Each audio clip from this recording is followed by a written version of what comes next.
This so-called Rambo kicks things off by showing off his combat skills with a bow and arrow. At least, that is the plan. He fires shot after shot, and every single one misses. In fact, his aim is so bad the enemy does not even realize he is under attack. Eventually, he runs out of arrows entirely. Once his position is exposed and he is completely out of ammo, he does what any highly trained warrior would obviously do. He grabs a chicken, loads it onto the bow, and fires it like an arrow. Somehow, against all logic, it works. And just like that, we know this mission is not going to follow the usual military handbook. So welcome to Hot Shots, Part 2. However, this bizarre moment is actually part of a much bigger operation.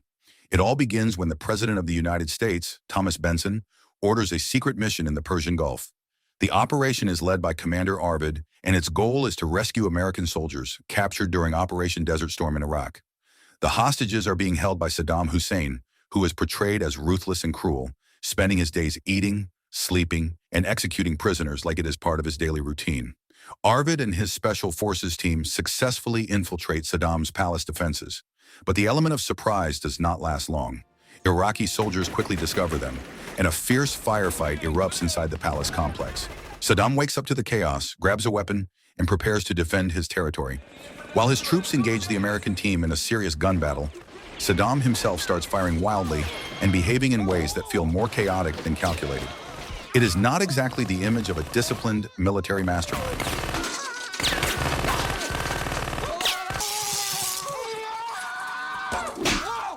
Because the team is short on numbers and poorly prepared, the mission spirals into disaster. Every single member of the Special Forces unit is captured. The next morning, American news outlets explode with headlines announcing that Commander Arvid's rescue mission has failed. And not just failed, this is the second rescue attempt crushed by Iraqi forces. With national pride on the line, Colonel Walters and a CIA agent named Michelle visit President Benson. They suggest bringing in a war hero, Lieutenant Topper Harley, to lead the next operation. After some hesitation, the president agrees. Walters is sent to find Topper, who now lives quietly in a small village in Thailand, far removed from his military past. Topper Harley, built like a tank and trained like a legend, now earns money competing in underground Muay Thai fights. On this particular day, he prepares to face a fighter named Lee, while Lee stretches and sharpens his focus like he is entering the finals of a world championship. Topper calmly dips his gloves into chocolate spread and adds sweet toppings, as if he is prepping a dessert instead of a fist fight. It looks ridiculous.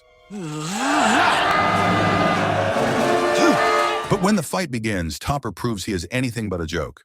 He matches Lee strike for strike, staying calm and controlled. In the crowd, Walters and Michelle watch closely. Not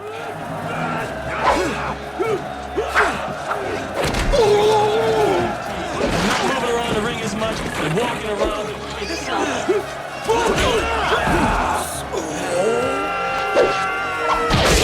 Soon, Topper knocks Lee down. Desperate, Lee pulls out a knife and tries to cheat his way to victory. But Topper reacts instantly, deflecting the blade and delivering a counterattack so brutal that Lee has no choice but to admit defeat.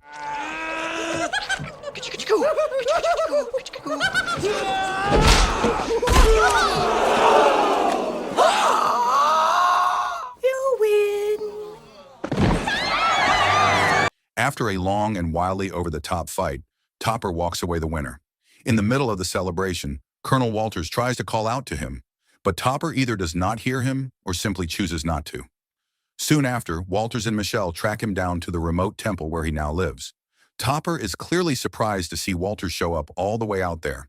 The colonel explains why he has come. America needs him again. Soldiers are still being held hostage in Iraq, and another rescue mission must be launched. But Topper refuses. He believes he has finally found peace. He wants a quiet life, far from war, far from politics, far from chaos. While Walters makes his case, the monks at the temple are far more distracted by Michelle. It has clearly been a long time since they have seen a woman, and their attempts to act normal fall apart almost immediately. Let's just say their vow of discipline is being seriously tested. Walters then changes tactics. He brings up Ramada, Topper's former lover, who is reportedly in Iraq on a humanitarian mission. Even with that information, Topper still refuses to return. So Walters decides to move forward without him. Before leaving, Michelle slips Topper her phone number, just in case he changes his mind. Not long after, Topper finds himself thinking about Ramada. They had loved each other deeply, but something always felt unfinished. Whenever he talked about marriage, she hesitated, like she was carrying a secret. Even so, he loved her completely. Those memories begin to shake his resolve. 2 weeks later, the news breaks. Walter's rescue mission has failed again. This time, the colonel has been captured and is being tortured. He is forced to sign classified documents, and when he refuses, he is brutally shocked. Sign the document. Phil.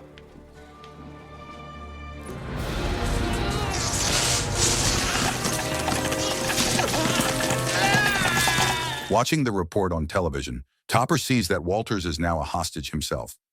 That is the moment everything changes. He can no longer sit on the sidelines. He decides to accept the mission and bring them home. Topper meets President Benson at a campaign event. After the president finishes his speech, Topper steps forward and formally offers to lead the rescue operation. Michelle, who was there, looks relieved and pleased. The president wastes no time approving it and officially appoints Topper to command the next mission. Afterward, Michelle invites Topper to her apartment to discuss the details. On the drive there, she is openly flirtatious, clearly interested in more than just strategy. Their behavior does not go unnoticed. Her driver keeps sneaking glances through the rearview mirror, quietly recording everything like he is collecting bonus footage for later. Some people just love job security.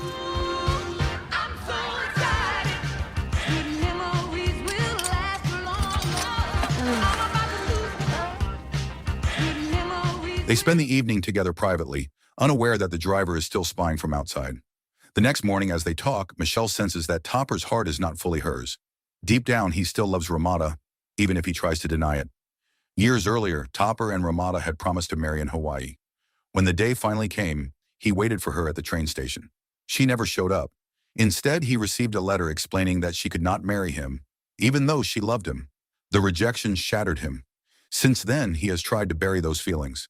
Before long, Topper and Michelle arrive at the military base, where they are greeted by a familiar face. Commander Arvid is alive.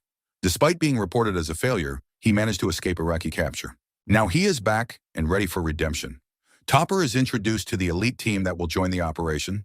Among them are Williams and Rabinowitz, along with Arvid himself. This time, Topper is officially placed in charge. The responsibility is clear, and the stakes are even clearer. Michelle reminds them they have just 11 hours to rescue the hostages. If they miss that window, the prisoners will be executed. No pressure, just the kind of deadline that makes you double-check your watch every 5 minutes. With that warning, the team prepares and deploys toward Iraq, planning to infiltrate through the jungle. Before boarding the plane, Michelle gives Topper a parting gift, her lucky mole and a warm kiss. It is sentimental, slightly dramatic, and surprisingly motivating. On the flight, Topper sharpens his multi-purpose knife, while the rest of the team checks their weapons and gear. When they reach the drop zone, alarms sound and the team parachutes in. Arvid and the others land cleanly. Topper, however, gets caught in a tree. Calm as ever, he uses his knife, which conveniently functions as a saw, to cut himself free. Not exactly the smoothest landing, but he makes it work. Once regrouped, they move through the jungle. Along the way, Topper spots a suspicious figure and immediately tackles them, triggering a brutal hand-to-hand fight. Both fighters are highly skilled, trading blows in a tense struggle. Arvid finally steps in to break it up. When Topper pulls off the opponent's face covering, he freezes. It is Ramada, his former lover. Without missing a beat, Topper quietly removes Michelle's lucky mole and slips it into his pocket. Some situations require quick thinking. Ramada joins the team and reveals she will guide them to the prison camp. She has already prepared a fishing boat for transport. As they travel by sea, headquarters warns them that an enemy patrol boat is approaching. Unfortunately, Williams struggles to interpret the coded message, which is not ideal when lives are on the line. Meanwhile, Topper and Ramada talk about their past. He admits how deeply hurt he was when she left him. Ramada explains that she had already been married before meeting him. She believed her husband was dead, only to later discover he was alive and being held captive in Iraq. Her husband is Dexter Heyman, a flight instructor captured during the conflict. Their conversation is cut short when the enemy patrol boat speeds toward them. The team quickly disguises themselves as fishermen. Ramada poses as a man. The patrol commander boards and inspects each of them. Topper stays calm, doing his best to look like someone who has fished his entire life. A few of the others are less convincing, handling fishing gear like it is a complicated piece of office equipment. The patrol eventually finds nothing suspicious and prepares to leave. But the disguise unravels when Ramada enters the women's restroom. a clear violation in an area where women are not allowed to fish.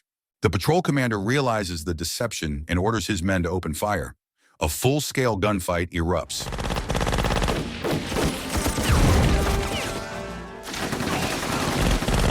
In the middle of the chaos, Topper orders the rest of the team to swim to shore while he holds off the enemy alone. He unleashes relentless firepower, emptying rounds so fast that spent shells pile up around him. In a wildly exaggerated display of destruction, Topper manages to obliterate the patrol boat. The explosion is massive. Their own boat is destroyed in the blast, and Topper is thrown through the air, landing in a dramatic and painful-looking position. When headquarters sees the massive explosion at sea, they assume the worst. They report to President Benson that the entire team has been killed. Hearing that, the president decides he is not going to sit behind a desk anymore. If necessary, he will handle this himself. But in the jungle, the story is very different. Topper is alive, though injured. Ramada rushes to help him, tearing part of her clothing to bandage his wound. Rabinowitz watches this heartfelt moment and suddenly pretends to be injured too, hoping for similar attention. Some guys just never outgrow that phase. As Ramada finishes tending to Topper, she notices the lucky mole that slipped from his pocket. Quietly, she picks it up and keeps it. Soon enough, the team reaches the prison camp where the hostages are being held. Topper attempts to cut through the gate using his multi-purpose knife. But instead of a dramatic breach, the gate collapses on its own. Apparently, security was not exactly top tier. Once inside, the team launches a full assault on the guards. Rabinowitz fires a bazooka loaded with what looks like a giant boxing glove. Ramada takes down enemies with a sniper rifle that fires wooden hammer-shaped rounds. It is unconventional but effective. Then it is Topper's turn to shine. He grabs a bow and arrow, determined to prove his skill. Shot after shot misses completely. Every arrow flies off target until he runs out. When he is exposed and out of ammunition, he improvises in the most unexpected way possible. He launches a chicken as a projectile and somehow incapacitates an enemy soldier. At this point, even physics has given up trying to explain things.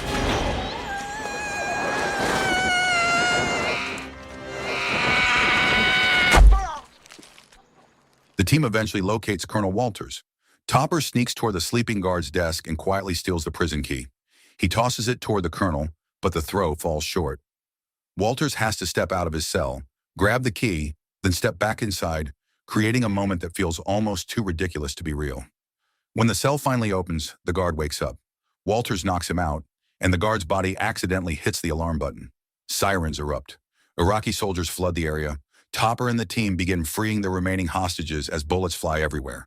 Even though they are heavily outnumbered, they fight with relentless determination. In the middle of the chaos, Commander Arvid suddenly breaks down in fear. Topper steadies him like a firm parent calming a panicked child. Then Topper turns back to the fight, unleashing wave after wave of gunfire. The number of enemies he takes down climbs to an almost cartoonish level, like someone installed a score counter just for him.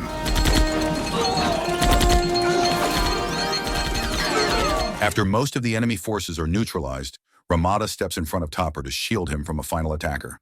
She is shot by a dying soldier, but the bullet strikes the pendant necklace Topper once gave her. It stops the shot completely. In that intense moment, she admits that her feelings for him never disappeared. Meanwhile, President Benson moves forward with his own plan. Accompanied by 2 bodyguards, he attempts to infiltrate Saddam's headquarters through an underwater route. They are blocked by a patrol boat guarding the shore. The president uses gas as a weapon in a way that is wildly exaggerated, incapacitating every soldier on the patrol boat. While Ramada and the others finish off the remaining enemy forces, Topper makes a bold decision. He heads straight for Saddam Hussein's palace alone. Quietly, he slips inside, but Saddam spots him just as he is trying to escape. Saddam raises his weapon, ready to fire, but Topper moves fast. With pure skill and strength, he knocks the gun away. The fight escalates quickly. They clash with swords, but Topper's blade suddenly snaps in half. Without hesitation, he grabs a nearby phone antenna and uses it as his new weapon. It is not exactly standard-issue military gear, but at this point, nothing about this mission is standard. Just as Topper begins to lose ground, President Benson suddenly appears to help. Unfortunately, he missteps and falls straight into a blazing fireplace. For a brief moment, it looks like the President of the United States has just been roasted alive. Saddam believes he has won. But then, in a moment that defies logic, President Benson calmly walks out of the flames completely unharmed. Topper sees his chance and leaves the duel to the president. He rushes off to rescue Ramada's husband, Dexter Heyman. Back in the palace, the president and Saddam continue their battle, now wielding lightsabers. Eventually, both of them grow so exhausted that they allow their shadows to continue fighting while they catch their breath. It feels less like a war and more like a late-night sci-fi marathon. Elsewhere, Ramada and the team reach the evacuation point just in time. Michelle and her crew are preparing to leave, assuming everyone else has died. Near the helicopter, Ramada and Michelle come face to face. It is revealed that they once knew each other in their younger years, and that both have feelings for Topper. Then the truth comes out. Michelle has betrayed them. She secretly worked with the Iraqi side, luring Topper and the team into a trap out of jealousy. What follows is not a quiet confrontation. Ramada unleashes her anger, attacking Michelle for choosing betrayal over loyalty simply because of romantic jealousy. In the end, Michelle is captured and taken into custody. Meanwhile, President Benson continues his surreal battle with Saddam. After an intense struggle, he uses a fire extinguisher to free Saddam and his dog Solid. He then shatters the frozen bodies. It looks like the end, until the heat from the fireplace melts them back together into a bizarre human-dog hybrid. At this point, reality has clearly stepped out for coffee. Through all of this, Topper manages to carry Dexter to the helicopter and reunite him with Ramada. In that quiet moment, Topper realizes she is no longer his. Ramada tries to explain her feelings, torn between past and present. Dexter, recognizing their love, pretends to take a photo, slowly backing away, only to step right off a cliff. You're moving too much. Quit spinning. This will make me rich and... Sometimes fate handles things in the most dramatic way possible. Soon after, President Benson arrives, still being chased by Saddam and his forces. Everyone scrambles onto the helicopter and lifts off, but the aircraft struggles under the weight. To lighten the load, they start tossing equipment out. Among the discarded items is a full-size piano. It plummets downward and lands directly on Saddam, finally crushing him for good. With that final absurd twist, the nightmare ends. The team survives. The hostages are saved. And after chaos, explosions, betrayals, and more than a few impossible moments, Topper and Ramada find their way back to each other. It is messy, exaggerated, and completely over the top. But somehow, against all odds, they make it home. So the moral of the story is when life misses every shot, just grab a chicken and improvise like a legend.